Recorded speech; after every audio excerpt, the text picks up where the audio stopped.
తిరిగి BCN news కి స్వాగతం. రాష్ట్రంలో కూటమి ప్రభుత్వం ఏర్పడినప్పటి నుంచి రాజ్యాంగ విలువలను తొంగలోకి తొక్కి రెడ్ బుక్ రాజ్యాంగాన్ని అమలు చేస్తుందని వైసీపీ లీగల్ సెల్ అధ్యక్షుడు మనోహర్ రెడ్డి ధ్వజమెత్తారు. రాష్ట్రంలో పోలీస్ వ్యవస్థను రాజకీయ కక్ష తీర్చుకోవడానికి ఆయుధంగా వాడుకుంటున్నారని మండిపడ్డారు. రాష్ట్రంలో శాంతి భద్రతలు పూర్తిగా గాలికి వదిలేశారని, పొలిటికల్ గవర్నెన్స్ పేరుతో వైసీపీ నేతలు కార్యకర్తలపై అక్రమ కేసులు బనాయిస్తున్నారని ఆక్షేపించారు. కోర్టులు ఎన్నిసార్లు మొట్టికాయలు వేసినా, కోర్టు ధిక్కార హెచ్చరికలు జారీ చేసినా పోలీసుల తీరులో మార్పు రాకపోవడం దారుణమని అన్నారు. డాక్టర్ అంబేద్కర్ గారు రాసిన రాజ్యాంగాన్ని అమలు పరుస్తుంటే ఆంధ్రప్రదేశ్లో మాత్రం తద్భిన్నంగా రెడ్ బుక్ రాజ్యాంగాన్ని నడిపిస్తున్న తీరు కూటమి ప్రభుత్వం వచ్చినప్పటి నుంచి మనం గమనిస్తూనే ఉన్నాం. వీళ్ళు కోర్టులు, హైకోర్టు ఎన్నిసార్లు ముట్టికాయలు వేసినా, ఎన్నిసార్లు వాళ్ళపైన కంటెంప్ట్ కూడా ఇష్యూ చేస్తామని చెప్పినా పోలీసుల ప్రవర్తనలో ఏమాత్రం మార్పు కనిపించడం లేదు.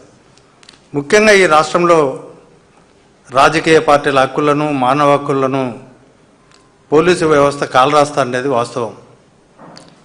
ఎందుకంటే ఈ రాష్ట్రంలో సమర్థవంతమైన పోలీసు అధికారులు లేరా అంటే ఖచ్చితంగా ఉన్నారు. కానీ సమర్థవంతమైన పోలీస్ అధికారులను ఈ రాష్ట్ర ప్రభుత్వం పొలిటికల్ గవర్నెన్స్ పేరిట కేవలం ప్రత్యర్థుల పార్టీలపైన కక్ష తీర్చుకునేదానికి, వైఎస్ఆర్ కాంగ్రెస్ పార్టీ కార్యకర్తలను భయపెట్టడానికి వీళ్ళను ఉపయోగించుకుని శాంతి భద్రతలను రాష్ట్ర వ్యాప్తంగా గాలికి వదిలేసిన పరిస్థితి ఈ రాష్ట్రంలో స్పష్టంగా మనకు కనిపిస్తుంది. ఎందుకంటే వీళ్ళే ఓపెన్గా చెప్తున్నారు, ఇది పొలిటికల్ గవర్నెన్స్, మా మాట చెప్పాలని.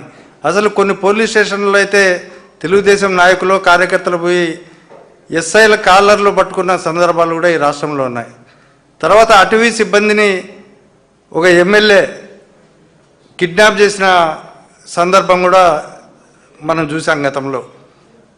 ఇలా పోలీసు వ్యవస్థను నిర్వీర్యం చేసి ప్రత్యర్థి పార్టీ కార్యకర్తలపైన అక్రమ కేసులు పెడుతూ ఇవాళ వాళ్ళు వేధిస్తున్న విషయం అందరికీ తెలుసు. అయితే కొన్ని పౌర హక్కులను ఉల్లంఘించడం అనేది చాలా ఘోరమైన విషయము. అదేవిధంగా సుప్రీంకోర్టు తీర్పులకు, హైకోర్టు తీర్పులకు భిన్నంగా కూడా ఇక్కడ వ్యవహరిస్తున్నారు. తర్వాత ఎప్పుడన్నా వైఎస్ఆర్సీపీ కార్యకర్తలు ఏదైనా పండుగ సందర్భంగానో, లేకపోతే జగన్ గారి పుట్టినరోజు సందర్భంగానో ఎక్కడన్నా కోళ్ళు, మేకలు కోసుకొని విందులు చేసుకున్నా కానీ కేసులు పెట్టే పరిస్థితి రాష్ట్రంలో ఉంది. అదే తెలుగుదేశం పార్టీ వాళ్ళు వైఎస్ఆర్సీపీ, కాంగ్రెస్ పార్టీ కార్యకర్తలపైన దాడులు చేస్తే వారిపైన కేసులు నమోదు చేయకుండా బాధితులపైనే కేసులు నమోదు చేసిన సంఘటనలు చాలా వరకు ఈ రాష్ట్రంలో జరుగుతూ ఉన్నాయి. అందుకనే పోలీస్ వ్యవస్థను పూర్తిగా నిర్వీర్యం చేసేసింది రాష్ట్ర ప్రభుత్వం. ఇప్పుడు అదేవిధంగా ఈ చట్టవిరుద్ధంగా వైఎస్ఆర్సీపీ కార్యకర్తలను అరెస్టు చేయడమే కాకుండా తర్వాత రాజ్యాంగ వ్యతిరేకంగా వాళ్ళపైన 3rd డిగ్రీ పద్ధతులను ఉపయోగించి కొట్టి, వేధించి వాళ్ళను పెరేడ్ చేయిస్తున్నారు, వీధుల్లో నడిపిస్తూ ఉన్నారు వైఎస్ఆర్సీపీ కార్యకర్తలను. కాకినాడ కలెక్టరేట్లో జిల్లా కలెక్టర్ షణ్మోహన్ను ఎంఆర్పీఎస్ వ్యవస్థాపక అధ్యక్షుడు మందకృష్ణ మాదిగ మర్యాదపూర్వకంగా కలిశారు. సామర్లకోట మండలం వేట్లపాలెం బాణసంచా తయారీ ఘటనలో 22 మంది మృతి చెందడం అత్యంత బాధాకరమని, మృతి చెందిన బాధితులకు అండగా నిలిచి ఆదుకోవాలని అన్నారు. ఆసుపత్రిలో చికిత్స పొందుతున్న వారికి మెరుగైన వైద్య సేవలు అందించడంతో పాటు మృతుల కుటుంబాలకు ఉపాధి, పెన్షన్ సదుపాయాలు కల్పించాలని కోరుతూ కలెక్టర్కు వినతి పత్రం అందజేశారు. ఈ బాణసంచా కేంద్రంలో జరిగిన దుర్ఘటనలో మృతి చెందిన కుటుంబాలు అత్యంత పేద కుటుంబాలు. వాళ్ళ కులం ఏదైనా, వాళ్ళ మతం ఏదైనా అత్యంత పేద వర్గాలకు సంబంధించిన వాళ్ళే ఈ బాణసంచా తయారీ కేంద్రాల్లో పనిచేస్తుంటారు. ఆ సంఘటనలో మృతి చెందిన కుటుంబాలకు పెద్ద మనసు చేసుకొని మానవత్వంతో కొంత ఎక్స్గ్రేషియా పెంచాలని చెప్పి గౌరవ ముఖ్యమంత్రి నారా చంద్రబాబు నాయుడు గారికి నేను విజ్ఞప్తి చేస్తున్నా. విశాఖపట్నంలో స్టీల్ ప్లాంట్ దుర్ఘటన జరిగినప్పుడు అక్కడ కార్మికులకు దేశం లెక్కలేని విధంగా ఒక్కొక్కరికి ఒక్కొక్క మృత కుటుంబాన్ని ఆదుకోవడానికి ₹1 గౌరవ ముఖ్యమంత్రి ప్రకటించాడు. అప్పుడు కనీసం ఒక 50 లక్షలైనా వాళ్ళకు పెద్ద మనసు చేసుకొని సాయం చేయాలని కోరుతున్నాను నేను. వాస్తవానికి ఇట్లాంటి ఘటనలు జరిగినప్పుడు అది హుదూద్ తుఫాన్ నుంచి మొదలుకుంటే విశాఖపట్నం ఘటన నుంచి మొదలుకుంటే ఇక్కడ వరకు ఎలాంటి దుర్ఘటనలు జరిగినా కూడా అందరికంటే ముందు వాలేది ముఖ్యమంత్రి చంద్రబాబు నాయుడు గారే. ప్రత్యక్షంగా ఉండి అన్ని పర్యవేక్షణ చేస్తుంటాడు. ఆ విషయంలో మిగతా వాళ్ళతో పోల్చుకుంటే చాలా చొరవ తీసుకునే విషయంలో, క్షేత్రస్థాయికి వచ్చే విషయంలో చంద్రబాబు నాయుడు గారు ఎప్పుడూ క్రియాశీలక పాత్ర పోషిస్తాడు. ఇక్కడ కూడా వేట్లపాలెం కూడా సమాచారం అందించిన వెంటనే వచ్చేసాడు. అందుకు మనస్ఫూర్తిగా నేను ధన్యవాదాలు చెప్తున్నాను. ఇప్పటికే 20 లక్షలు ప్రకటించినందుకు నేను ధన్యవాదాలు చెప్తున్నా. కానీ పెద్ద మనసు చేసుకొని దాన్ని పెంచాలని మాత్రం నేను ఆయనను కోరుతున్నాను. ఇకపోతే నేను గౌరవ కలెక్టర్ గారి దృష్టికి ఒక 2 విషయాలు తీసుకోవడం కోసం వచ్చాను. ఒకటి, ప్రభుత్వ ఉద్యోగాలు ప్రతి కుటుంబానికి ఇవ్వాలంటే అది ముఖ్యమంత్రి తీసుకోవాల్సిన నిర్ణయం. భవిష్యత్తులో అది ఏమవుతుందో అప్పీల్ చేస్తాం. కానీ ఇప్పటికే చనిపోయిన 22 మంది మృత్యువాత పడ్డారు. వాళ్ళ కుటుంబంలో చదువుకున్న పిల్లలు ఉన్నారు. ఇంటరు డిగ్రీ పీజీ వరకు కూడా చదువుకున్న పిల్లలు ఉన్నారు. ఆ చుట్టుపక్కల ప్రాంతాల్లో పేద కుటుంబాలన్నీ ఈ పని మీదనే ఆధారపడి ఉంటాయి. భవిష్యత్తులో చదువుకున్న పిల్లలకు ఆ పరిస్థితి రాకుండా చేయడం కోసం కనీసం ఒక అవుట్సోర్సింగ్ ఉద్యోగం వాళ్ళ చదువును బట్టి ఒక అవుట్సోర్సింగ్ ఉద్యోగం ఇవ్వాలని చెప్పి నేను గౌరవ కలెక్టర్ గారిని కోరడం కోసం వచ్చాను. కూటమి ప్రభుత్వం అధికారంలోకి వచ్చి 2 సంవత్సరాలు పూర్తయినా ఇచ్చిన హామీలు అమలు చేయడంలో ఘోరంగా విఫలమైందని సిపిఎం పార్టీ జిల్లా ప్రధాన కార్యదర్శి జేఎన్ఎన్ గోపాలం విమర్శించారు. పశ్చిమ గోదావరి జిల్లా పెంటపాడు మండలంలో వందలాది మంది సమస్యలపై ప్రజా చైతన్య యాత్ర దళానికి అర్జీలు సమర్పించారు. ముఖ్యంగా ఇళ్ల స్థలాలు, జగనన్న కాలనీలో డ్రైనేజీ వ్యవస్థ, పారిశుద్ధ్యం, డ్రింకింగ్ వాటర్, వృద్ధాప్య పెన్షన్లు, వికలాంగుల పెన్షన్లు, కొత్తగా రేషన్ కార్డులు తదితర సమస్యలు పరిష్కరించామని కోరారు. ఎన్నో హామీలు ఇచ్చి ఎన్నో వాగ్దానాలు చేసి నమ్మించి అధికారంలోకి వచ్చి 2 ఏళ్లు కావస్తున్న ఇచ్చిన వాగ్దానాలు అమలు చేయకపోవడం వల్లే పెద్ద ఎత్తున ప్రజానీకం ఈ మెమోరాండాలు ఇస్తా ఉన్నారు. గత ప్రభుత్వం పదే జీతాలు పెంచమని, సమస్యలు పరిష్కారం చేయమని అంగన్వాడీలు, ఆశాలు, మిడ్ డే మీలు ఇలా అనేక మంది స్కీమ్ వర్కర్లు గత జగన్ ప్రభుత్వంలో కూడా కోరారు. కానీ ఆ ప్రభుత్వం చూస్తామని హామీ ఇచ్చింది. మళ్ళీ ప్రభుత్వం అధికారంలోకి వస్తే తిరిగి చేస్తామని చెప్పుకుంటూ వచ్చారు. అందుకే స్కీమ్ వర్కర్లు ఇతర ప్రజానీకం ఆగ్రహానికి గత ప్రభుత్వం గురైంది. ప్రభుత్వం మారింది.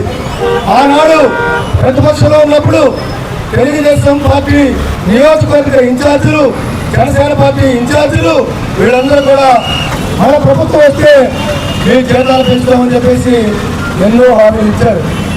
కానీ ఈ రోజున ఇచ్చిన హామీలు తొంగలో తొక్కి మీరు హామీలు మర్చిపోయారని చెప్పేసి గుర్తు చేయడం కోసం విజయవాడ వెళ్ళి ధర్నా చౌక్లో ప్రశాంతంగా, శాంతియుతంగా నిరసన వ్యక్తం చేస్తూ ఉంటే ఇవాళ కూటమి ప్రభుత్వం వచ్చినంత దుర్మార్గంగా అంగన్వాడీ మహిళల్ని అరెస్ట్ చేసి ఏలూరు జిల్లా భీమడోల్లోని అతి పురాతన శ్రీ పార్వతీ సమేత భీమేశ్వర స్వామి ఆలయం, శ్రీ వెంకటేశ్వర స్వామి ఆలయాల్లో కళ్యాణ మహోత్సవాలు వైభవంగా కొనసాగుతున్నాయి. వేడుకల్లో భాగంగా బుధవారం త్రిశూల శ్రీచక్ర స్నాన కార్యక్రమం శాస్త్రోక్తంగా నిర్వహించారు. ఈ సందర్భంగా ఇరు ఆలయాల అర్చకులు బృందావనం శేష భట్టాచార్యులు, కాళ్లకూరి ఉమాశంకర శర్మ భక్తులతో కలిసి ఊరేగింపుగా గోదావరి కాలువకు చేరుకుని ప్రత్యేక పూజలు నిర్వహించి త్రిశూల శ్రీచక్ర స్నానాలను ఆచరించారు. భీమడోల్లో శివకేశవ కళ్యాణోత్సవాలకు ప్రత్యేక ప్రాధాన్యం ఉందని, ఒక వేదికపై ఒకే ముహూర్తానికి కళ్యాణం నిర్వహించడం దశాబ్దాలుగా కొనసాగుతున్న ఆనవాయితీ అని అర్చకులు తెలియజేశారు. కడప జిల్లా వల్లూరు మండలం మాచిరెడ్డిపల్లి గ్రామంలో గత 30 సంవత్సరాలుగా శ్రీ లక్ష్మీ నరసింహస్వామి బ్రహ్మోత్సవాలు అంగరంగ వైభవంగా నిర్వహిస్తున్నారు. బ్రహ్మోత్సవాల ముగింపు సందర్భంగా ఆలయ ధర్మకర్త పుత్త నరసింహారెడ్డి దంపతులు కమలాపురం ఎమ్మెల్యే కృష్ణ చైతన్యరెడ్డి స్వామివారిని దర్శించుకుని ప్రత్యేక పూజలు నిర్వహించారు. జిల్లాలో ఉన్న చెక్కభజన కళాకారులు తమ కళా నైపుణ్యాలను ప్రదర్శించారు. 30 సంవత్సరాలుగా ఈ మాచిరెడ్డిపల్లి గ్రామంలో చెక్క భజనల పోటీ బాగా నడుస్తూ ఉంది. చెక్క భజనలకు ప్రైజులు కూడా ఉన్నాయి. ప్రతి సంవత్సరం కూడా ఇది 30 సంవత్సరం జరుగుతూ ఉంది. 30 సంవత్సరాల్లో మొట్టమొదటిసారిగా గురువులు అందరూ వచ్చేసి కడప జిల్లాలో ఉండే చెక్క భజనలు చేపించే గురువులు అందరూ వచ్చేసి ఈరోజు వాళ్ళే భజనలు చేస్తూ ఉన్నారు. దాంతోపాటు ఇది కొత్త రకంగా మేము కూడా ఈ రోజే చూడడం, జడకోప్ అనేది నేను కూడా ఈ రోజే చూడడం జరిగింది. చాలా బాగా ముందు జడ మాదిరి అల్లేశారు, దాని మళ్ళా పూర్తిగా దాని ప్రకారం వాళ్ళు తిరుగుతానే ఊడదీస్తారు. చాలా కష్టమైన పని, ఇది బాగా సులువుగా అందరూ చేస్తారు. వాళ్ళందరినీ కూడా మేమందరినీ కూడా అభినందిస్తున్నాం. అభినందనతో పాటు వాళ్ళందరికీ కూడా సెలవులు కప్పేసి వాళ్ళకు దేవుని ప్రసాదం ఇచ్చేసి అలాగే చేయాలనేది సంకల్పం కూడా చెప్పిన ముందు మీరందరూ కూడా చూసిన తర్వాత ఒక మంచి గ్రామీణ ప్రాంతంలో జరిగే ఈ కార్యక్రమాలు చెక్క భజనలు అంటే టౌన్లలో ఉండవు, గ్రామాల్లోనే ప్రతి గ్రామంలో కూడా నేర్చుకునే వాళ్ళు ఉన్నారు. వాళ్ళకందరికీ గురువులు వచ్చేసి నేర్పించిన తర్వాత వాళ్ళకు 3-4 నెలలకు 6 నెలలకు గజ్జ పూజ అని పెడతారు. మొన్న పోయిన ఆదివారమా పోయిన శనివారంలో పబ్బాపురంలో మన కోలాటాలు పెట్టి చేసినప్పుడు ఇప్పుడు మిమ్మల్ని అందరూ రాండి చూస్తాం ఒకసారి, మీ గురువులందరినీ కూడా చెప్పడం జరిగింది. దాంట్లో భాగంగా వీళ్ళందరూ కూడా వచ్చారు. వాళ్ళందరికీ కూడా పేరు పైన మా నమస్కారాలు తెలియజేస్తూ మా దేవస్థానం తరఫున వాళ్ళందరికీ ఆయురారోగ్యాలకు జరిగి, అలాగే రాష్ట్రంలో ఎక్కడైనా భజనలు జరిగినా మన కడప జిల్లాకు మంచి ప్రైజులు కొట్టరావాలని. వార్తలు ముగించే ముందు ముఖ్యాంశాలు మరొకసారి. ఫ్యాక్షన్ బాధితుల కుటుంబంలో ఒకరికి ఉద్యోగం కల్పించే బిల్లు అసెంబ్లీలో ప్రవేశపెట్టిన లోకేష్. ఫ్యాక్షన్ రాజకీయాలకు శాశ్వతంగా ముగింపు పలకడమే తమ లక్ష్యమన్న మంత్రి. పోడూరు, పాలకొల్లు మండలాల్లో R&B రోడ్ నిర్మాణ పనులకు శంకుస్థాపనలు చేసిన మంత్రి నిమ్మల. సంక్షేమంతో పాటు అభివృద్ధి జరిగితేనే ప్రజలకు మనుగడ ఉంటుందని వ్యాఖ్య.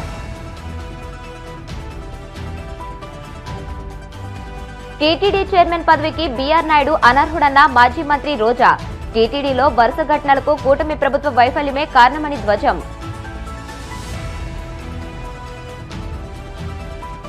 రాష్ట్రంలో పోలీస్ వ్యవస్థను రాజకీయ కక్ష తీర్చుకోవడానికి ఆయుధంగా వాడుకుంటున్నారు. విమర్శలు గుప్పించిన వైసీపీ నేత మనోహర్ రెడ్డి. ఈ వార్తలు ఇంతటితో సమాప్తం. మరిన్ని వార్తల కోసం BCN digital YouTube channel, Facebook page ని ఫాలో అవ్వండి. అప్డేటెడ్ వార్తల కోసం ప్లీజ్ సబ్స్క్రైబ్.